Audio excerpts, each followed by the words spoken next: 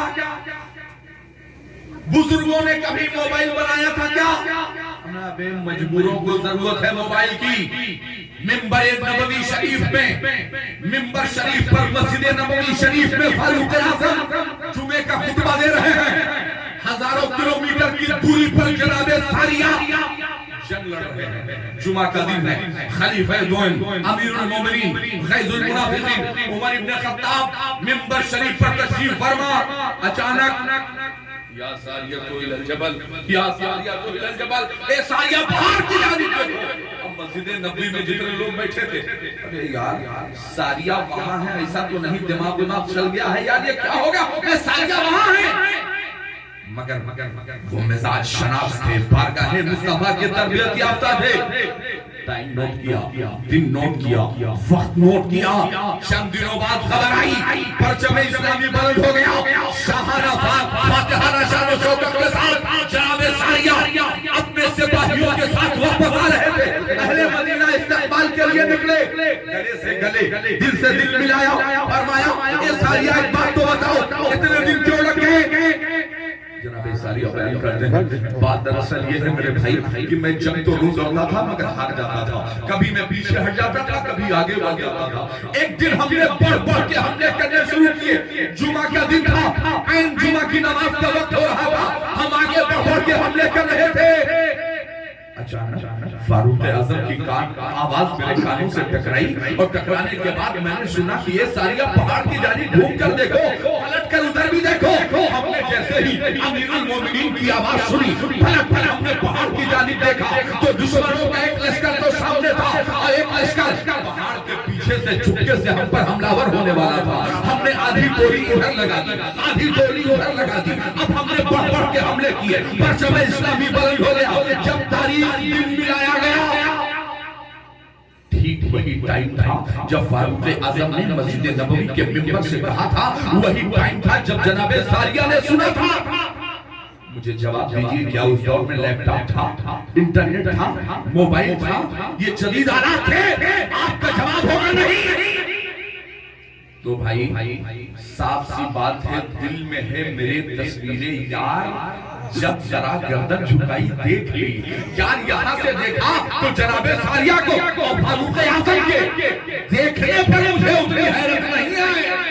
جتنا جناب ساریہ کے سننے پر مجھے حیرت ہے۔ یار یہ تو ممبر رسول پر تھے، اس کا بھی کمال ہو سکتا ہے، مگر جناب ساریہ نے سن لیا تو جب ان کے قیال کرتے ہیں شاہانِ زمانہ کی بولی، محتاج کا جب یہ عالم ہے تو مختار کا عالم کیا ہوگا؟ جب مدنی مصطفیٰ پر آوازیں اٹھائی گئی ہیں، عظمت رسالت پر جب انگلیاں اٹھائی گئی ہیں، خدا کی قسم آواز مدینے والے آقا کو جواب نہیں دینا پڑا ہے، غلامان مصطفیٰ نے ہی ہمیشہ جواب دیا ہے۔ آپ تاریخ اٹھا کر کے دیکھ لیجئے، اللہ نے عقل دی ہے، فَاعْتَبِرُوا يَا أُولِي الْأَبْصَارِ، عبرت پکڑو اگر آنکھ رکھتے ہو، اللہ نے آنکھ دی ہے، دماغ دیا ہے، سوچنے سمجھنے کی صلاحیت دی ہے، دل دیا ہے، گردہ دیا ہے، سمجھو تبصرہ کرو جانو۔ آج سے چند سالوں کے پہلے اشارے پر علم غیب نبوت پر بحث کی جانے لگی، آواز آئی ماں کے پیٹ میں کیا ہے، بیٹی ہے یا بیٹا، اللہ کے علاوہ کسی کو خبر نہیں، ہر ممبر سے تقریر ہونے لگی، اللہ کے علاوہ کسی کو خبر نہیں۔ تنقیص رسالت ہو رہی تھی، محبوب خدا اجتماعی کی جا رہی تھی، رب ذوالجلال کو جلال آیا، آواز آئی زمین پر ریسرچ کرنے والے، تحقیق کرنے والے ویگیانکوں کے ذہنوں میں یہ بات ڈال دو کہ میرے محبوب کے علم غیب پر انگلیاں اٹھائی جا رہی ہیں۔